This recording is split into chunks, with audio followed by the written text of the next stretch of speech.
మామూలుగా అంతకుముందు ఈ సోషల్ మీడియాలో రెస్పాన్స్లో ఒక ముగ్గురు నలుగురు పేర్లను గుర్తుపెట్టుకోవాలి. ఒకప్పుడు సుష్మా స్వరాజ్ ఎవరైనా కనుక బాధితులకి సంబంధించి ఇదే ప్రాబ్లం ఉంటే విదేశాంగ శాఖలో వెంటనే రెస్పాండ్ అయ్యేది.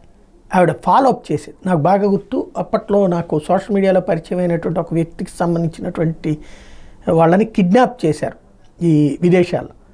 ఆ కిడ్నాప్ చేసినటువంటి సందర్భంలో నా నోటీస్కి వచ్చినప్పుడు నేను దాన్ని వార్తగా ప్రొజెక్ట్ చేసి దాన్ని అక్కడ ఢిల్లీలో సుష్మా స్వరాజ్ కార్యాలయానికి అందజేయడం, వెంటనే ఆమె స్పందించి ఫాలో అప్ చేసి ఆ ప్రభుత్వంతో మాట్లాడి ఎట్టకేలకు 10-15 రోజుల తర్వాత విడిపించినటువంటి సంఘటన, సదర్ కంపెనీతో కూడా మాట్లాడి, అంటే అంత ఫాలో అప్ చేసేది ఆవిడ.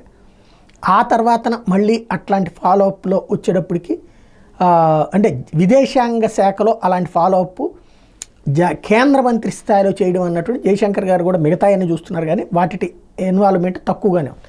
అది కేంద్ర స్థాయిలో కనిపించింది. అట్లాగే కేటీఆర్ ఎవరైనా కనుక ఏది విదేశాలకు వెళ్ళినటువంటి తెలంగాణ వాళ్ళకి ఏదైనా ప్రాబ్లం వస్తే దాని మీద ఆయన రెస్పాండ్ అవ్వడం కానీ, వాళ్ళని వెనక్కి తీసుకొచ్చే ప్రయత్నం, లేకపోతే వాళ్ళకి అక్కడ ఆదుకునే ప్రయత్నం చేయడమా, చివరికి శిక్షణ పడ్డ వాళ్ళని విడిపించే ప్రయత్నం చేయడమా, ఇదంతా చేసుకొచ్చారు. మళ్ళీ ఆ లక్షణం ఇక్కడ లోకేష్లో బాగా స్పష్టంగా కనిపించింది. ఏదైతే మొన్న శివ అనేటువంటి వ్యక్తి దుబాయ్ అక్కడ కువైట్లో ఉన్నటువంటి ఎడారిలో తను చిక్కుకుపోయినటువంటి వైనాన్ని చెప్తూ ఆవేదన వ్యక్తం చేసినటువంటి సందర్భంలో వెంటనే స్పందించి ఎంబసీతో మాట్లాడి, అలాగే తెలుగుదేశం ఎన్ఆర్ఐ వాళ్ళతో మాట్లాడి అక్కడి నుంచి వెంటనే రక్షించి తీసుకొచ్చినటువంటి ఉదంతం ఏదైతే ఉందో చాలా అద్భుతమైనటువంటి అంశం. ఇట్లాంటి వాటిని అభినందించాలి ఖచ్చితంగా.